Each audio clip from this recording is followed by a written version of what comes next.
one famous saying that I love is that a brand is what others say about you when you're not in the room. And I think that really encompasses it, right? Like when we think about even our own personal reputation, that's exactly what it is. Welcome to Forward with NACY, Inspiring Entrepreneurial Action, a podcast that shares the stories of everyday entrepreneurs, entrepreneurial leaders, and the communities that support us.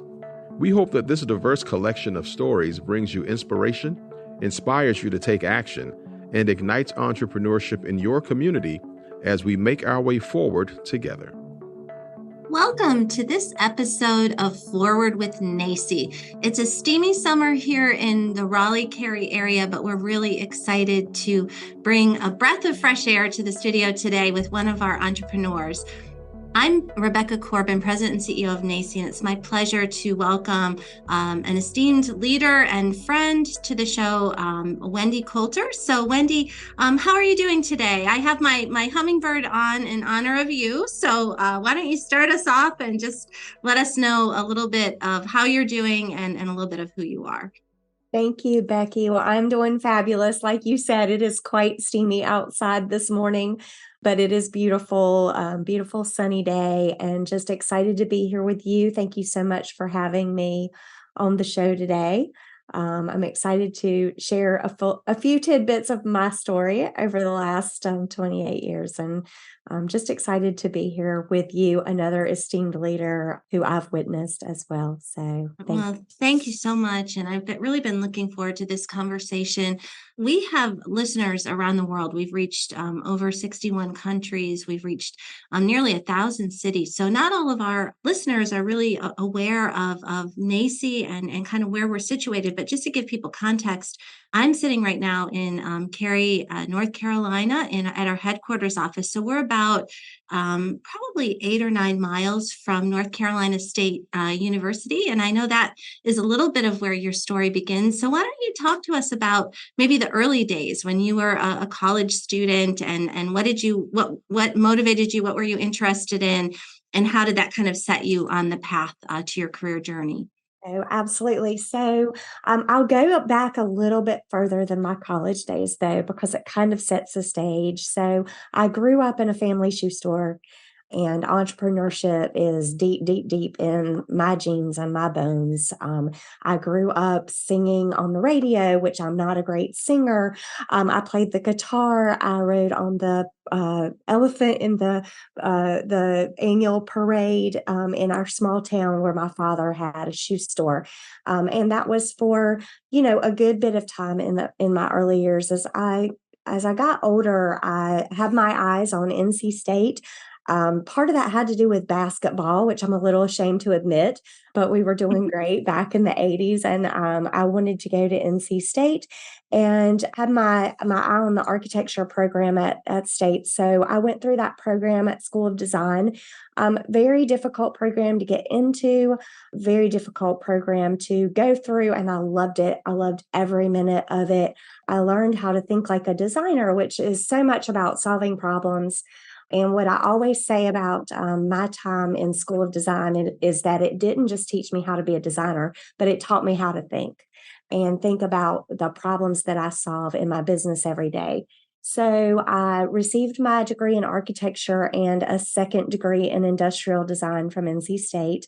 And as I got out into the workforce, I realized that neither one of those things were really immediate enough for my crazy brain that just like wants things to be done really quickly. And so I ended up working for a small school of the arts here in the Raleigh area, doing set design and essentially learning how to promote the company. And so I learned how to do marketing. Not only in the family business with my dad, but also when I was on my first job out of college. That is great. And as you were talking, I was thinking about driving around NC State over the weekend and their flags that they have up saying "Think, Do." And it's interesting to me because NACCE's mission is to foster entrepreneurial mindset. So to think like an entrepreneur, whether you ever start a business or not, and to take innovative action. So in a sense, we all are sort of aligned to that. But I'm just very interested to learn a little bit more of building on what you talked about your family history and what you studied. When did it start to become apparent that you might start your own business? Did you always think about that, or did it happen when you were in more of a traditional job? I was in a job with the nonprofit and things were not going too well. And I was starting to realize that from a standpoint of culture and really more core values, that I was not aligned with the organization that I was serving. And so, much to the chagrin of my family, I left that job without another one, and I went on a job search. And as I was searching for a job, I found my way into a Cary Chamber of Commerce Expo, and it was over at the fairgrounds here in Raleigh. And I met my first three customers there. So I always say I started in a gig economy before it was a gig economy, so I was doing some freelance work and trying to figure out if I was going to land in a job, but I really was not so passionate about the careers that I had set myself up for in college as much as I was about marketing and the work that I had started doing in that first job. And so I signed on three clients. I just pretty much said that I could do what they asked me to do, and they hired me on the spot at the expo. And so, I owe my start to a Cary Chamber of Commerce event. So, go Chamber. I'm always a fan. And we'll talk a little bit more about that. But I also just owe a world of thanks to the three very kind gentlemen who gave me a chance that day and asked me to do some work for them. And we have had some great relationships for many, many years. It just was a fabulous start. And I think that it was always what was in me.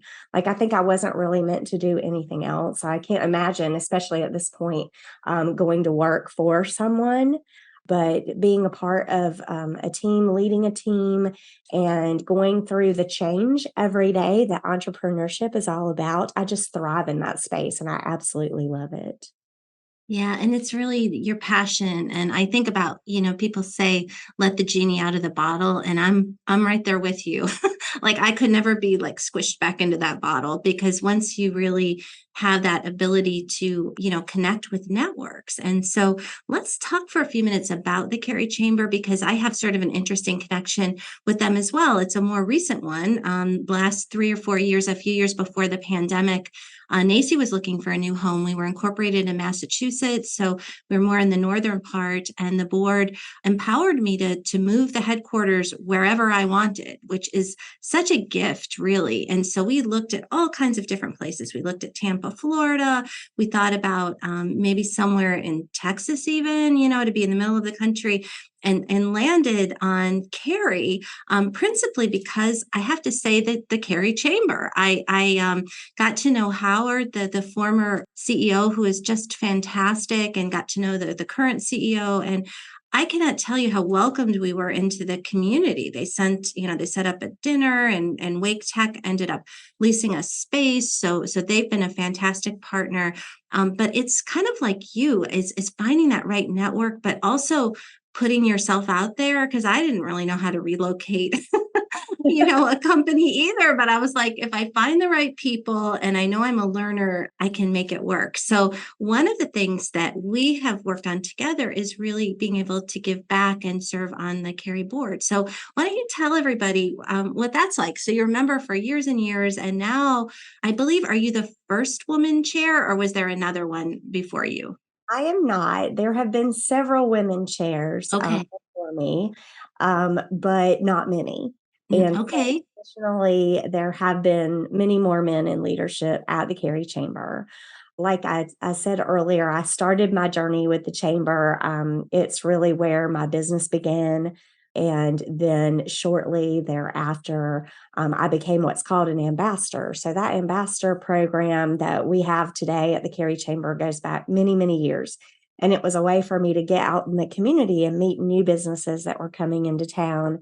And it really did help me be able to grow my business and get to know the players in the community, new business owners who were coming along, and really feel like I was a part of that wonderful network that you have become a part of in recent years. And over the years, I've worked on a lot of different things. I've been a vendor to the chamber, so I've actually worked with them on marketing projects here and there.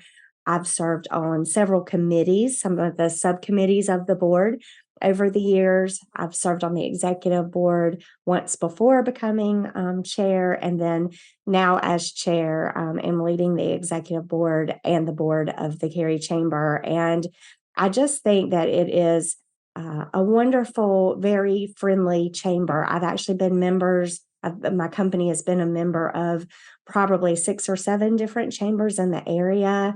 And Cary is, that chamber is just the one I can call home. It's where I have the strongest relationships. They're the most friendly. They help that, they almost have they definitely have a servant leadership style of their own. That translates to my core values and what I try to do every day in serving my community. And so it's been fantastic. And as many different leadership opportunities as I've had over the years, and I've served on many, many boards, I generally don't serve on less than 4 or 5 boards a year. This one really just is where I have felt the most ability to learn, the most brought into a fold and a part of a community, and really like the best transitions to my former chair who came before me. Rick Stevenson has been right there by my side all year this year. I see myself helping Moss Withers, who's going to follow me in the same vein. And I feel like we have such a cohesive transition program at the Cary Chamber as part of our board. And I admire that. That's something that had to be set up for many, many years. But yeah, I was excited at the beginning of my year. I got to say that I have a board of 21, and 11 of them are women and 10 of them are men. And that was a big deal to me, to make sure that we are bringing a diverse perspective onto the board, whether that's men and women or different cultures or backgrounds, and just making sure that we're reflecting the needs of all of the different people in the community. Yeah, that is such an accomplishment. And, we've spent a lot of time on this program talking about diversity, equity, inclusion, and the multifacets of it. I think there's 36 plus dimensions of that.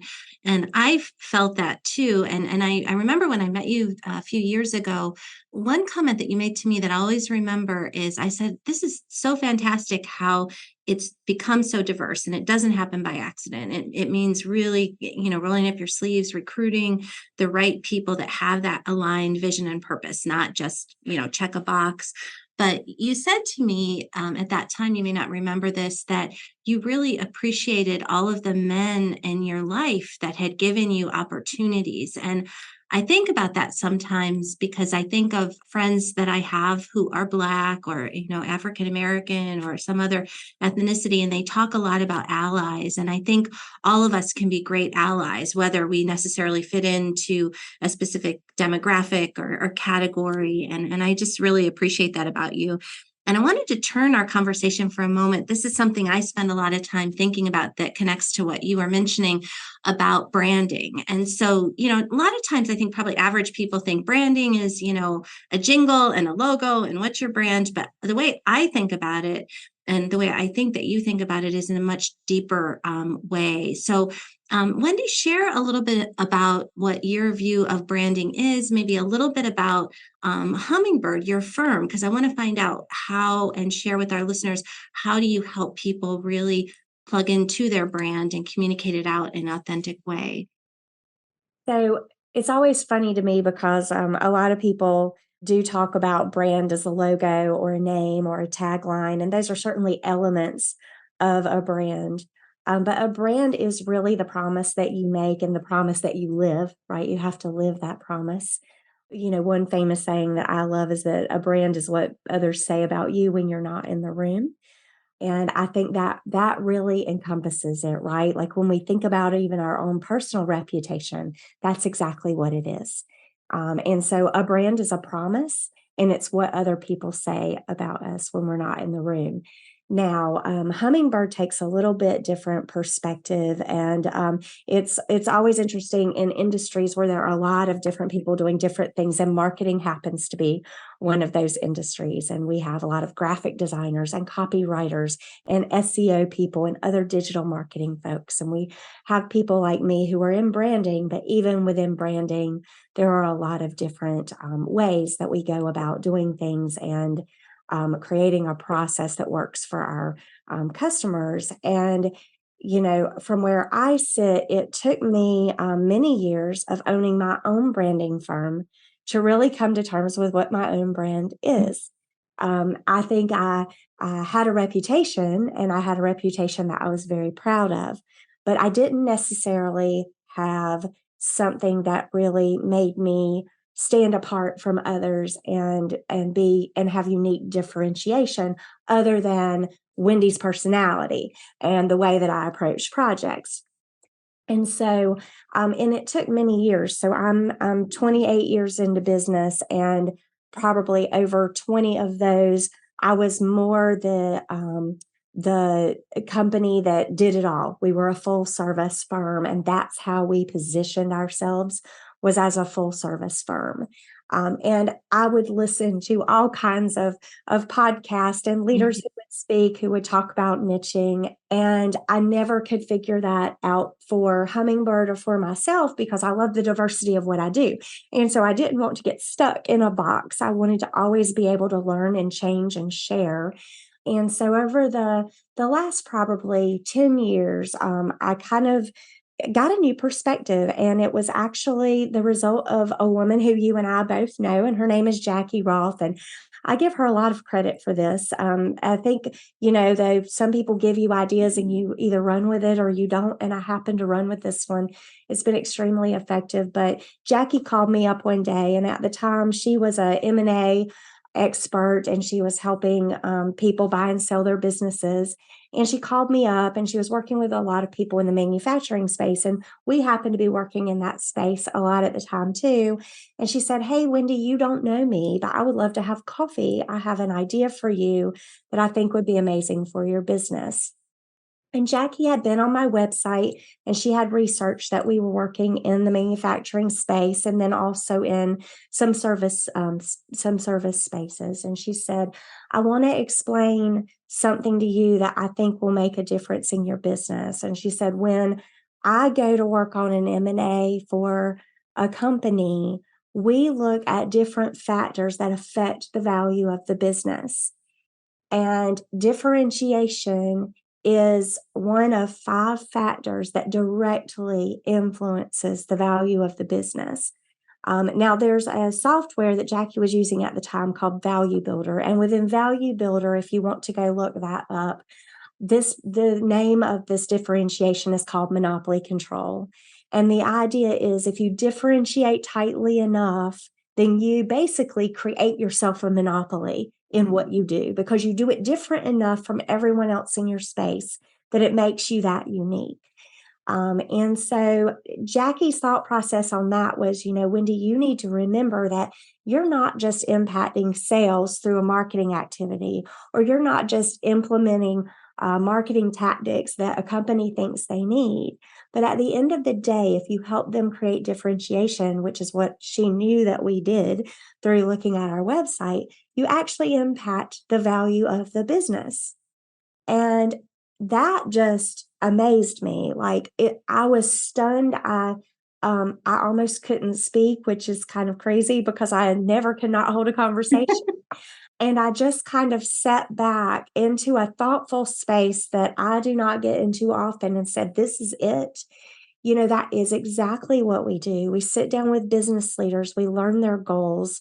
Generally, the majority of times that businesses are having a struggle in a sales space, and sometimes even in an HR and operational space, it goes back to the fact that they have not really thought about how to differentiate themselves and their businesses.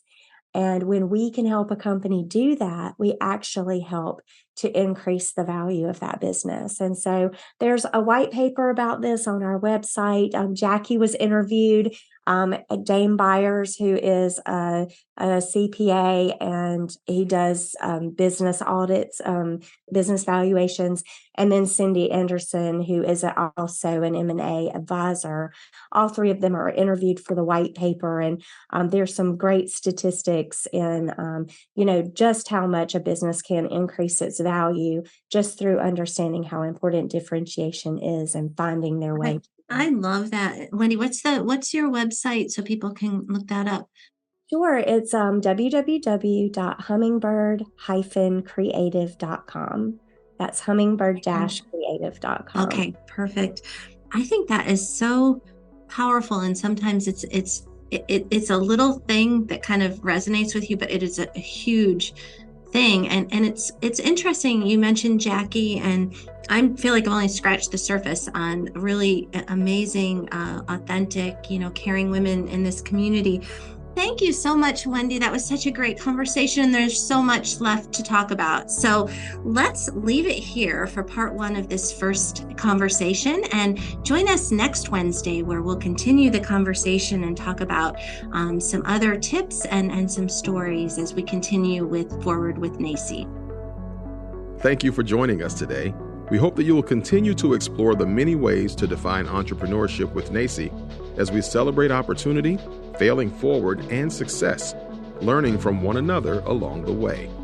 Subscribe to this podcast on your favorite platform and follow at NACCE on social media, and learn more about us at nacce.com/podcast. Stay tuned for a new episode each week.